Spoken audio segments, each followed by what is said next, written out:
This is another edition of Editorials, a broadcast from Canada, and you're welcome. My name is Sandra Asante. Today we're looking at Ethiopian parents living in agony as students stranded in Tigray. So don't go anywhere, I'll be back after the break with more. Stay tuned.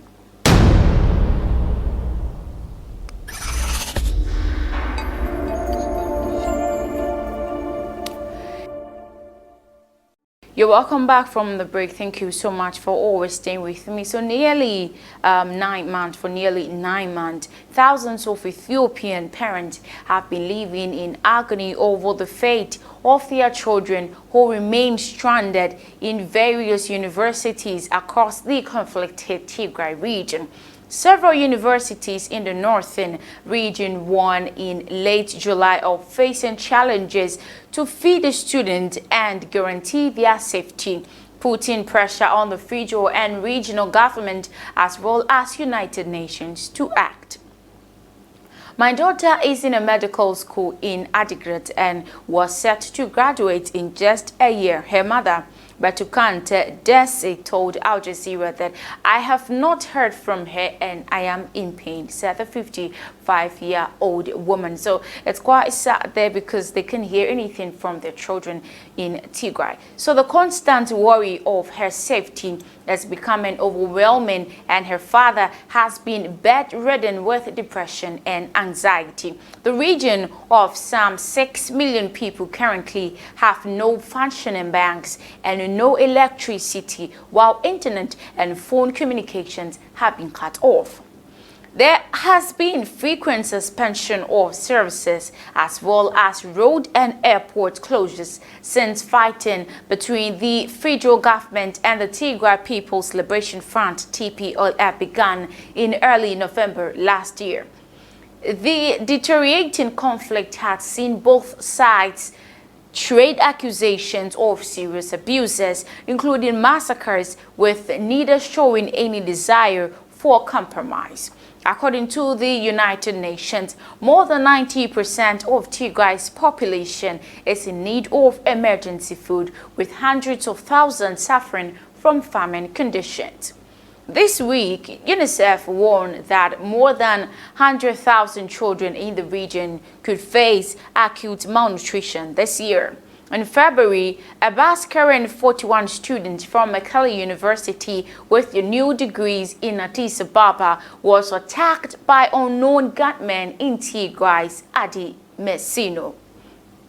7 young people were reportedly killed in the attack, highlighting the complexity of the situation and the dangerous conditions in the region.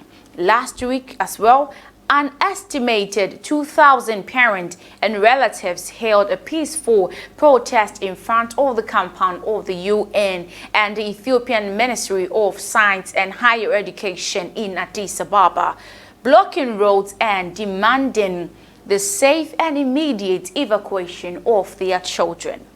Families met ministry officials and were assured by the government that action will be taken according to those present at the meeting. Al Jazeera also reached out to the ministry and the UN resident and humanitarian coordinators in Ethiopia, Catherine Solsi, but it did not receive a reply by the time of publication.